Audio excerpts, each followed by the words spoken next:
संपूर्ण देशासाठी आनंदाची बातमी आणि हवामान खात्याच्या अंदाजानुसार 2 दिवस आधीच देशाच्या मुख्य भूमीवर मान्सून दाखल झालाय। काल सकाळी केरळ आणि ईशान्येकडील राज्यांमध्ये मोसमी पावसाच्या पहिल्या सरी बरसल्या।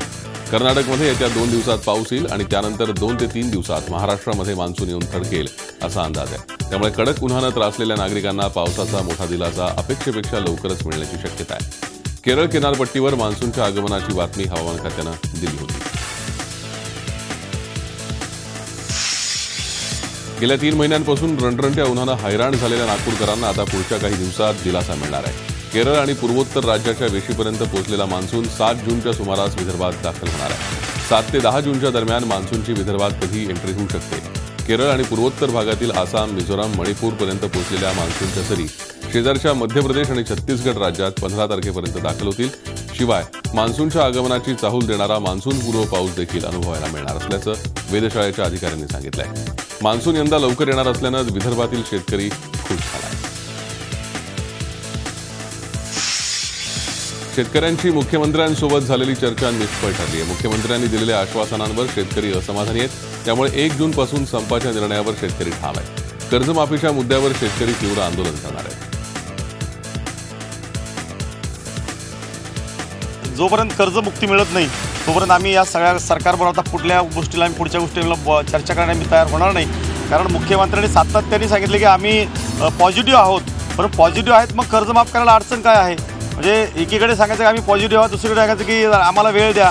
म्हणजे हे गेल्या 4 महिन्यापासून सरकार मुख्यमंत्री सांगत आहेत। अत्यंत गोडपणे शेतकऱ्यांना किंवा सर्वांना वाटाण्याचे अक्ष देण्याचं काम सध्या मुख्यमंत्री करत आहेत। खरं तर दुर्दैवी भाग आहे आणि जर शेतकऱ्यांच्या आत्महत्या थांबवायच्या असतील, आमचे तरुण मुलांचे कुटुंब वाचवायचे असतील तर यासाठी या ठिकाणी कर्जमुक्ती केल्याशिवाय पर्याय नाही आहे। म्हणून आम्ही 1 तारखेच्या संपावर सर्वजण एक आहोत। तो ठाम निर्णय आम्ही घेतलेला आहे आणि आम्ही आता लगेच आमच्या गावाकडे जाऊन आम्ही आमच्या कामाला लागणार आहोत, कारण हा निर्णय आमचा पक्का झालेला आहे।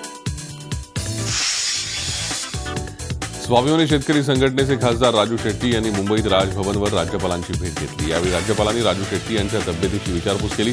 राजू शेट्टी यांनी राज्यपालांना शेतकऱ्यांच्या मागण्यांचं निवेदन दिलं। त्यानंतर आत्मक्लेश यात्रेचा समारोप झाला।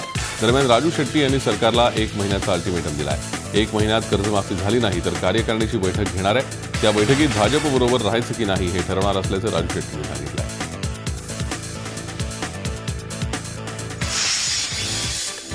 ग्रामीण भागातील शेतकऱ्यांची बहुतांश आर्थिक चलन हे पशुधन आणि बैल जोडीवर अवलंबून असतं। जनावरं असली की शेतकरी त्यातून दुधाचं अथवा शेती मशागतीचं काम करून घेतो। ही जनावरं भाकड अथवा निकामी झाली की ती विकून तो दुसरी जनावरं आणून आपली आर्थिक घडी बसवतो। मात्र केंद्र सरकारनं कायद्यात दुरुस्ती करून शेतकऱ्यांचं अर्थचक्र मोडण्याचा घाट घातलाय।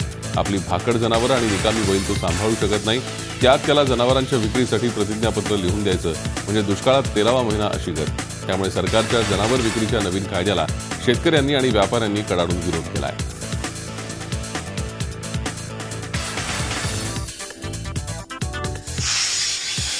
समृद्धी महामार्गावरून सुरू असलेल्या वादात आता राष्ट्रवादी काँग्रेसनं उडी घेतली आहे। याबाबत सरकारशी चर्चा करायची की संघर्ष करायचा याचा निर्णय 12 जूनला घेणार असल्याचं राष्ट्रवादी काँग्रेसचे अध्यक्ष शरद पवार यांनी स्पष्ट केलं आहे।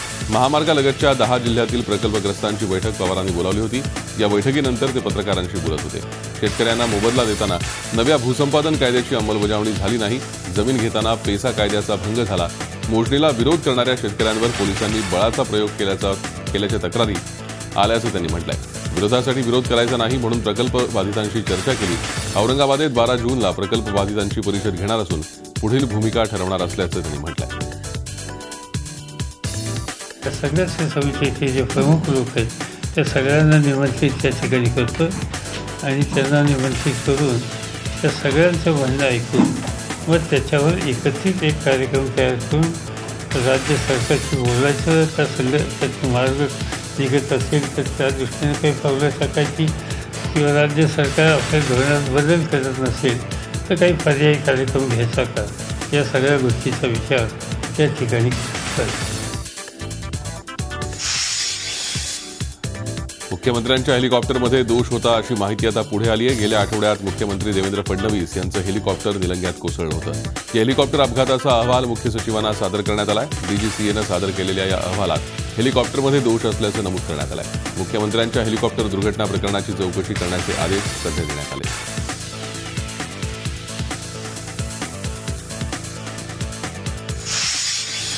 इस्लामपूरमध्ये झालेल्या भाजपच्या शेतकरी मेळाव्यासाठी पैसे वाटून गर्दी गोळा केल्याचा व्हिडिओ व्हायरल झालाय. भाजपनं पैसे देऊन गर्दी जमवल्याचा आरोप राष्ट्रवादीने केला आहे. माजी मंत्री जयंत पाटील यांच्यावर कटप्पा म्हणून टीका करणारे कृषी राज्यमंत्री सदाभाऊ खोत हेच खरे कटप्पा आहेत. त्यांनी तर खासदार राजू शेट्टींच्या पाठीत खंजीर खुपसलाय असा आरोप राष्ट्रवादीने केलाय.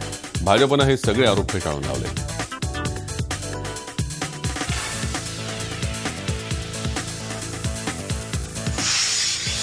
आता शिक्षकांची भरती मेरिट लिस्टप्रमाणे होणार असल्याचं शिक्षण मंत्री विनोद तावडेंनी म्हटलंय. या प्रक्रियेमुळे भ्रष्टाचार संपुष्टात येईल आणि गुणवत्ताधारक शिक्षक मिळतील असंही त्यांनी सांगितलं.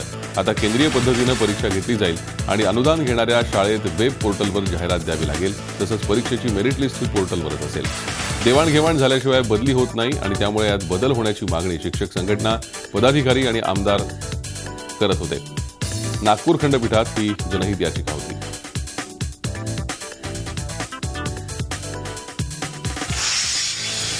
अमरावतीमधील डॉक्टर पंजाबराव देशमुख प्रशासकीय रुग्णालयात 4 नवजात बालकांच्या मृत्यूप्रकरणी आता संबंधित आरोपींवर गुन्हे दाखल करण्यात आले. उपचारात हायगय केल्याप्रकरणी घटनेच्या दिवशी हजर असलेले डॉक्टर भूषण कट्टा तसंच गाडगेनगर पोलीस स्टेशनमध्ये त्यांच्यावर गुन्हा दाखल करण्यात आला. जिल्हा शल्यचिकित्सक राऊत यांच्या तक्रारीनंतर हा गुन्हा दाखल करण्यात आला.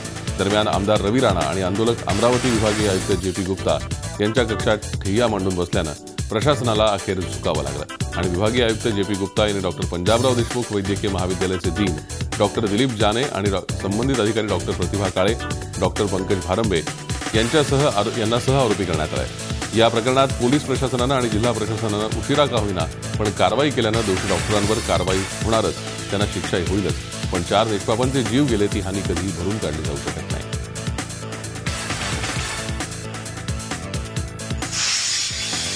राज्यात यंदा माध्यमिक आणि उच्च माध्यमिक शिक्षण मंडळानं घेतलेल्या 12वीच्या परीक्षेचा निकाल काल जाहीर झाला. राज्यात पहिल्यांदाच 12वीच्या परीक्षेला बसलेल्या विद्यार्थ्यांपैकी 89.50% विद्यार्थी उत्तीर्ण झाले.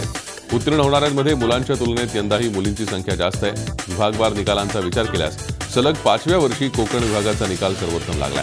कोकणातले 95.20% विद्यार्थी 12वीत उत्तीर्ण झालेत, तर सर्वात कमी निकाल मुंबई विभागाचा असून इथे 88.21% विद्यार्थी 12वीची परीक्षा पास झाले.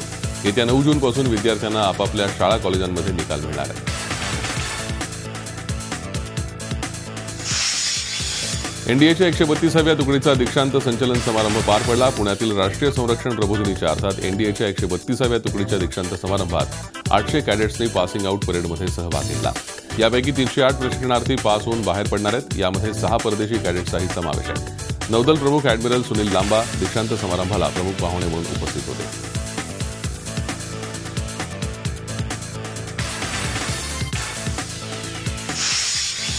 राज्यात बॉम्बस्फोट घडवून मोठा घातपात करण्यात येणार असल्याचा उल्लेख असलेलं आयसीसी या दहशतवादी संघटनेचं धमकीचं पत्र जळगाव जिल्हाधिकारी कार्यालयाला प्राप्त झालंय. या पत्रामुळे जिल्ह्यासह राज्यात खळबळ उडाली आहे.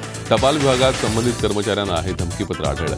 आयसीसीच्या पत्रामुळे गोपनीय यंत्रणेसह सर्वत्र खळबळ उडाली आहे. या धमकीपत्रानुसार सतर्कता म्हणून जिल्हाधिकारी कार्यालयातर्फे गृह विभागाचे अप्पर मुख्य सचिवांना पत्र पाठवण्यात आलं आहे. जिल्हाधिकारी बुलडाणा, भुसावळ विभागीय रेल्वे व्यवस्थापक, जिल्हा पोलीस अधीक्षक जळगाव यांच्यासह यंत्रणेला या पत्रामुळे अलर्ट करण्यात आला आहे.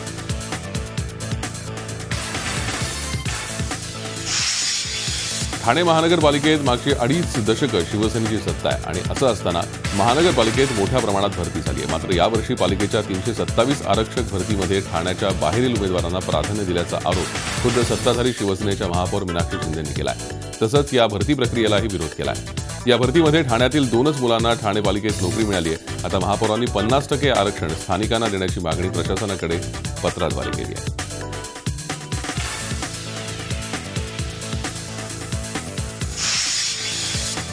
मराठा समाजाला आरक्षण मिळावं, कोपर्डी प्रकरणातील आरोपींना फाशी द्यावी तसंच शेतकऱ्यांची कर्जमाफी करावी या मागण्यांना घेऊन आझाद मैदानात भारतीय मराठा महासंघातर्फे मोर्चा काढण्यात आला.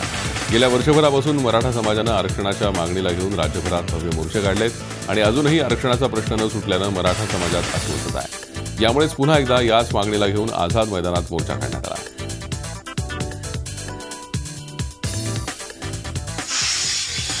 पंढरपुरात आषाढी एकादशीला प्रथम प्रवेशाचा मान ज्या संतश्रेष्ठ माऊलीच्या दिंडीला असतो त्या संत मुक्ताईची दिंडी जळगाव जिल्ह्यातल्या मुक्ताईनगरच्या कोथळीतून रवाना झाली आहे. महाराष्ट्रातील सर्वात लांब पल्ल्याची दिंडी म्हणून संत मुक्ताबाईंच्या दिंडीची आगळीवेगळी ओळख आहे. दिंडीचं यंदाचं 308वं वर्ष आहे. खानदेश, विदर्भ, मराठवाडा तसंच पश्चिम महाराष्ट्रातून मार्गक्रमण करत 33 दिवसात 560 किलोमीटरचा पायी प्रवास करत आषाढी एकादशीला मुक्ताईंची दिंडी पंढरपुरात प्रवेश करते. दिंडी जसजशी पुढे सरकत जाते तसतशी वारकऱ्यांची संख्या वाढते. पंढरपूरमध्ये प्रवेश करण्याचा आणि विठुरायाच्या दर्शनाचा पहिला मान संत मुक्ताईच्या दिंडीला मिळतो हे विशेष. संत मुक्ताईंच्या दिंडीचा पंढरपूर प्रवेशापूर्वी वाखरीमध्ये रिंगण सोहळा रंगतो. हा सोहळा डोळ्याचं पारणं फेडणारा असतो. याच रिंगण सोहळ्यात संत मुक्ताई, निवृत्ती तसंच ज्ञानेश्वर या बहीण भावंडांची भेट घडवली जाते. यावेळी भावंडांकडून संत मुक्ताईंना साडी चोळीचा आहेर भेट दिला जातो.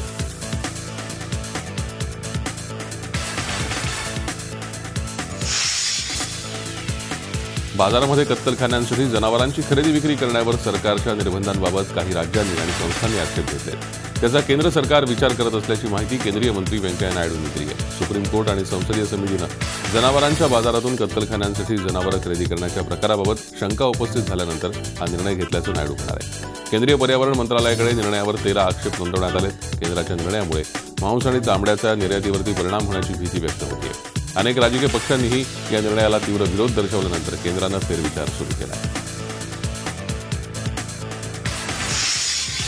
दरम्यान जनावर खरेदी विक्री बंदीच्या केंद्र सरकारच्या निर्णयाला पहिला न्यायालयीन दणका बसलाय. मद्रास हायकोर्टानं या निर्णयाला 4 आठवड्यांची स्थगिती दिली आहे. हायकोर्टाच्या मदुराई खंडपीठामध्ये याबाबत जनहित याचिका दाखल करण्यात आली आहे. अन्नविषयक नियमांमध्ये बदल करायचा असेल तर त्याला प्रथमच संसदेची मंजुरी घेणं आवश्यक असल्याचं या याचिकेत म्हटलंय. न्यायमूर्ती MP मुरलीधरन आणि न्यायमूर्ती CV कार्तिकेयन यांच्या खंडपीठानं केंद्राच्या निर्णयाला स्थगिती देतानाच या संदर्भात आपली बाजू मांडण्याचे आदेश दिले.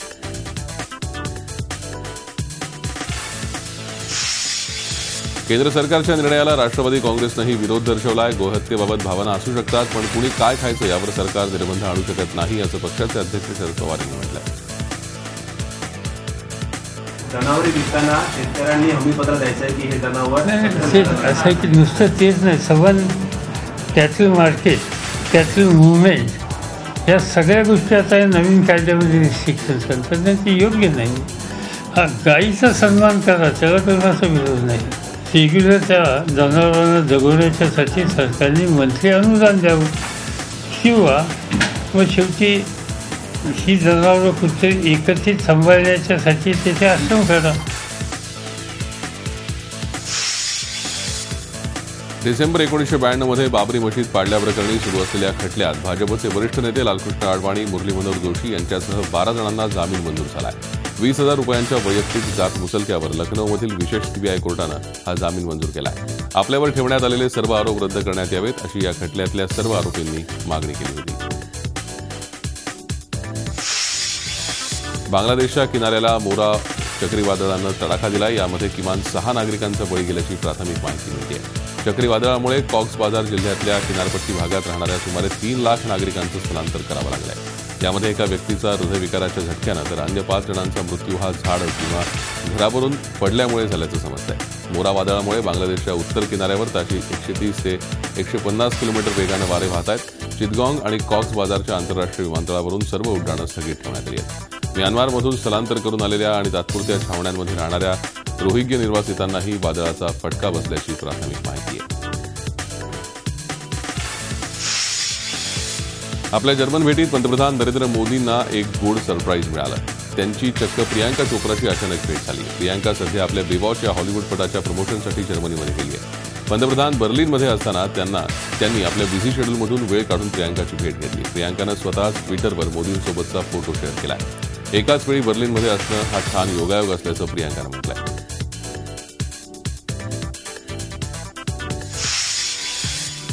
भंडारा जिल्ह्याची शान मानल्या जाणाऱ्या पांडे महालाची विक्री झाल्यानंतर त्याचा राजकीय क्षेत्रातून कडाडून विरोध दर्शवला जात होता. आता पांडे महल बचाव कृती समितीची स्थापना करण्यात आली असून या माध्यमातून शहरात स्वाक्षरी अभियान राबवण्यात आलं.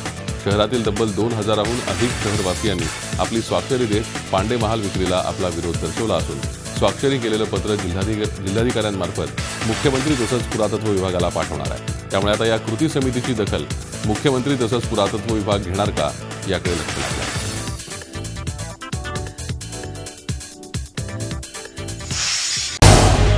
झी 24 तास रहा एक पाऊल पुढे.